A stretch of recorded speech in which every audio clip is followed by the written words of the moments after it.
So this Friday, March the 22nd, is the 10th anniversary since we lost the late, great Monic Prager, aka Mickey Duff. I'm researching his life at the minute. I'm about 50,000 words, near enough, into the life and times of, I'm kind of going around and speaking to, I suppose, the A to Z, if you like, of kind of British boxing faces. Some really, really well-known characters. Some names, not so well-known, but they had a lot to do with Mickey Duff. For instance, I've just interviewed the guy who made a film on him and was probably the last person to ever film him before he come ill with dementia, Alzheimer's, I think it was.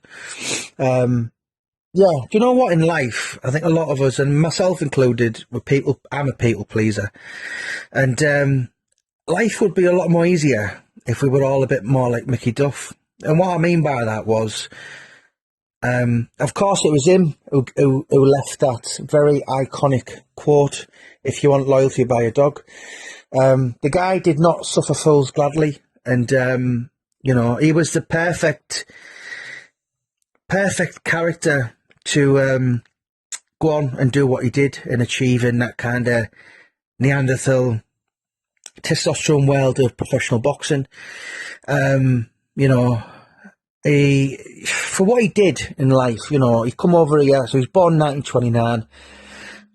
Come over here about 1936. Couldn't speak a word of English. Yiddish was his first language. And I'm told he learned to speak English within a month.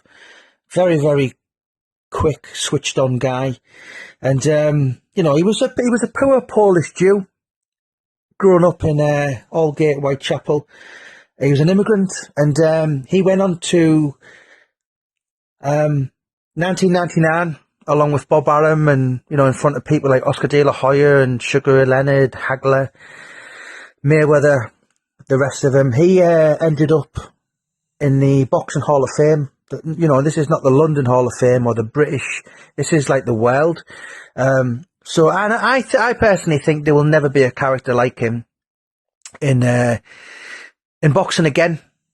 He a lot of promoters kind of flitter between sports. Barry Hearn is well into his darts now, and Duff was just pugilism. He was just all about the noble art and nothing else. He said he would, he'd be laying in the bath and thinking about boxing, and it's just, if you could have opened his head up, it'd have just been one boxing brain.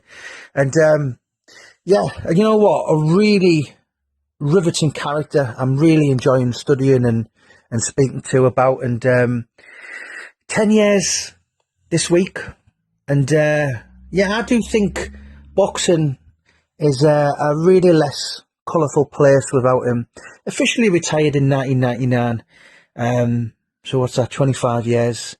But it's just such a unique and unforgettable character.